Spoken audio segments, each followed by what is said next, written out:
So అందువల్ల మామకు వెన్నుపోటు పొడవులో మీరు సీనియర్ అన్నాడు. మరి అలాంటి వెన్నుపోటు పొడుతున్న వ్యక్తితో మీరు ఎందుకు కలిశారని మోడీని ఎందుకు అడగాలి? అడగకూడదు. మోడీ పక్కా పెట్టండి.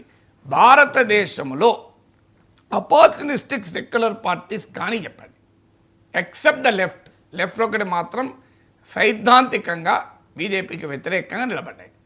మీరు ఆంధ్రప్రదేశ్ వైఎస్ఆర్ కాంగ్రెస్ పార్టీ ఎందుకు బీజేపీతో మద్దతు ఇవ్వలేదా? పార్లమెంట్లో అవిశ్వాస తీర్మానం పెడితే బీజేపీ వైసీపీ టీడీపీ కలిసే కదా బీజేపీకి ఓటేసింది, మోడీకి అనుకూలంగా ఓటేసింది. మరి జగన్మోహన్ రెడ్డి సెక్యులరిజం ఎక్కడ పోయింది? అప్పుడు బీజేపీకి అనుకూలంగా పార్లమెంట్లో మోడీ ప్రభుత్వం పైన అవిశ్వాస తీర్మానానికి వ్యతిరేకంగా బీజేపీకి అనుకూలంగా విశ్వాసాన్ని ప్రకటించాడు మోడీ ప్రభుత్వం పట్ల. మరి అప్పుడు జగన్మోహన్ రెడ్డి సెక్యులరిజం ఎక్కడ పోయింది? అది అపార్చునిస్ట్ సెక్యులరిజం కాదా? నవీన్ పట్నాయక్ ఆఖరికి తన ప్రభుత్వాన్ని తన పార్టీని ఒరిస్సాలో ఓడిస్తున్న బీజేపీతో చేతులు కలిపాడు నవీన్ పట్నాయక్. మరి ఆయన అపార్చునిస్ట్ సెక్యులర్ కాదా? ఏడీఎంకే డిఎంకేలు ఎన్నిసార్లు అటు ఇటు మారలేదు. నిన్న ఏడీఎంకే మిత్రపక్షం కాదు, నేడు మిత్రపక్షం. కరుణానిధి వాజ్పేయి ప్రభుత్వంలో మంత్రి డిఎంకే లేదా? మమతా బెనర్జీ వాజ్పేయి ప్రభుత్వంలో రైల్వే మంత్రి కాదా? ఎన్డీఏ గవర్నమెంట్లో లేదా? డిఎంకే ఎన్డీఏ గవర్నమెంట్ లేదా? మీరు అస్సాం అన్ని పార్టీలు ఇవ్వాలి, ఎన్డీఏలో లేని పార్టీలు శిరోమణి అకాలీదళ్ ఎన్డీఏలో లేదా? పీడీపీ మహబూబా ముఫ్తీ బీజేపీతో కలిసి ప్రభుత్వం ఏర్పాటు చేసింది, ముఖ్యమంత్రిగానే ఉన్నది కదా. ఒమర్ అబ్దుల్లా ఒకప్పుడు బీజేపీలో లేడు, ఇప్పుడు మళ్ళీ బీజేపీ వైపుగా మారతలేడా?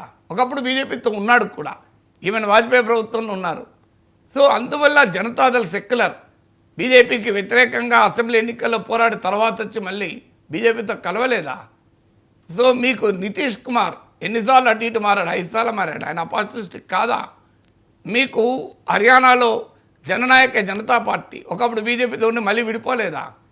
कारण మీకు ఇలా మహారాష్ట్రలో శివసేన బీజేపీతో కలిసి ఎన్నికల్లో పోటీ చేసి ఎన్నికలయ్యాక ముఖ్యమంత్రి పదవి ఇవ్వకపోతే ఆదిత్య ఠాక్రే తిరగబడలేదా? అజిత్ పవార్ అక్కడ ఉప ముఖ్యమంత్రిగా ఇక్కడ ఉప ముఖ్యమంత్రిగా ఏకనాథ్ షిండే భాషలో చెప్పాలంటే ఉదయము ప్రమాణ స్వీకారం చేయగలుగుతాడు, సాయంత్రము ప్రమాణ స్వీకారం చేయగలుగుతాడు కదా.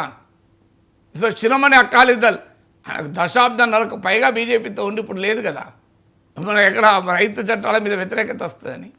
మీకు రాష్ట్రీయ లోక్దళ్ చరణ్ సింగ్ మనమడో జయంత్ సింగ్ పార్టీ అజిత్ సింగ్ పార్టీ బీజేపీతో విడిపోయింది, మళ్ళీ బీజేపీతో కలవలేదా?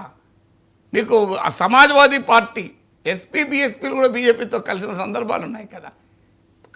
మరి వీళ్ళందరూ అపార్చునిస్ట్ సెక్యులర్ పార్టీస్ అయినా కావా? ఒక్క చంద్రబాబు నాయుడిని సింగిల్ అవుట్ చేస్తే ఎట్లా? జనసేన పవన్ కళ్యాణ్ చేగువేరా నుంచి సనాతన ధర్మానికి మారలేదా? సో అందువల్ల కేసీఆర్ బీజేపీతో ఫైట్ చేసి 2009లో రిజల్ట్ కూడా రాకముందే బీజేపీ వైపు చూడలేదా? వామపక్షాలు టీడీపీతో మహాకూటమిలో పనిచేసి ఇదే మోడీ ఒక ప్రతిపక్ష ముఖ్యమంత్రి మోడీని విమర్శిస్తే ప్రధానమంత్రిని అంత మాడంటావా అని చెప్పి కేసీఆర్ తిట్టలేదా? తర్వాత విమానాశ్రయానికి వెళ్ళి వెల్కమ్ కూడా చెప్పనని అనలేదా? ఇదే బీఆర్ఎస్ కవిత 2015లో మీకు మోడీ ఆహ్వానిస్తే క్యాబినెట్లో చేరుతామని చెప్పలేదా? ఇవాళ దేశంలో బీజేపీకి వ్యతిరేకంగా మేము పోరాడుతున్నామని బీఆర్ఎస్ చెప్పడం లేదా? మరి వీళ్ళందరూ అపార్చునిస్ట్ సెక్యులర్ కాకపోతే ఒక్క చంద్రబాబు నాయుడిని టార్గెట్ చేస్తే కూడా కరెక్ట్ కాదు కదా. దేశంలో ప్రాంతీయ పార్టీలన్నీ కూడా they are essentially except RJD ఒక్కటి మాత్రం బీజేపీతో కలవాలి ఇంతవరకు నాకు గుర్తున్నంత. ఇక భారతదేశంలో కాశ్మీర్ నుంచి కన్యాకుమారి వరకు, అటు కచ్ సౌరాష్ట్ర నుంచి ఇటు బెంగాల్ తీరం వరకు అన్ని పార్టీలు అపార్చునిస్ట్ సెక్యులర్ పార్టీసే. అందులో చంద్రబాబు నాయుడు మన దగ్గర ఉన్నాడు, తెలుగువాడు కనుక మనకు ఎక్కువ కనబడుతున్నాడు. సో అందువల్ల ఎవ్రీబడి అపార్చునిస్ట్ సెక్యులర్. సో సబ్ కాలా హై, కిసీ కో భీ క్యో సింగిల్ అవుట్ కర్తే అన్నది రాజీవ్ సర్దేశాయి చెప్పేది.